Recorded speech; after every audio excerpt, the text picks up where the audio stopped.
It's the game we've been talking about all week in the Class A state semifinals. The Springfield Tigers are facing the Manobin-Waubun Thunderbirds, and the winner will advance to the state championship game.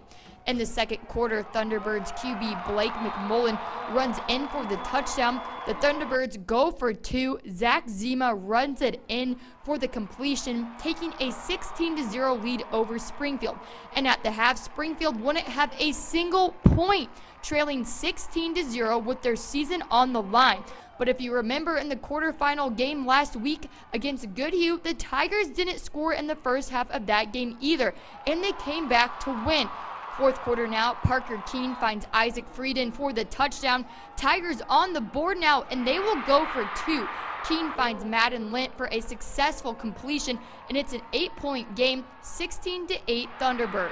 Manobin-Waubun going for it on fourth down. The Tigers defense with a huge stop. Springfield takes over on downs, and now the Thunderbirds are playing a dangerous game with this Springfield team. Not long after the turnover on down, Springfield finds the end zone again. Keene hands off to Aiden Morardi. He dives into the end zone, and they'll go for two to tie it up, but they fall short. Tigers trail by two, 16-14. The Thunderbirds are losing all control of this game. An incomplete pass brings out the punt team, and at this point in the game, the Tigers are rolling. Back in the end zone, Keene with a pretty pass to Lint. Touchdown Tigers, and what do they do next? You guessed it, they go for two, and this time they convert. Braden Sturm making the catch while being double teamed. Springfield with their first lead of the game with under 3 minutes to play. But 3 minutes is plenty of time to score, but not when the Tigers get rolling. Frieden with a huge interception. The Tigers may make their fan base sweat a little in the first half, but come second half, it's a whole new game. Keene hands off to Gavin Vanderwar for the touchdown.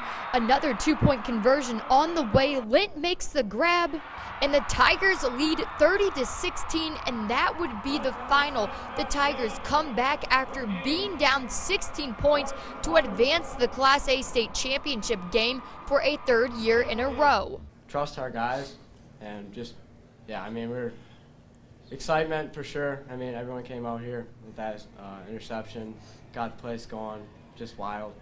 I don't know, it was crazy. I think in the first half we're just still trying to learn the team. We kind of base our second half off of what we see in the first half, and we can grow on like what plays work, what plays don't work, and everything like that. Where they're sending pressure, where we need some help, and it's just easier to be able to flow and move the ball down the field when we know where the pressure's coming from. In the first half, we can get stuff moving. We just struggle to finish sometimes, and I think you see that first one go in, and then it just takes off from there. Especially when we know that we have the pace on these guys, and we can keep playing fast, and they might slow down a little bit. It's a big momentum thing, and I think when we get good field position, we can call the plays that we want to take shots or go underneath with run game and pass game. So it just sets us up for our entire playbook. For the third year in a row, it will be Springfield and Minneota battling in the Class A state championship game. The title game is set for Friday with kickoff at 10 a.m. Reporting in Minneapolis, Haley McCormick, KEYC News Now Sports.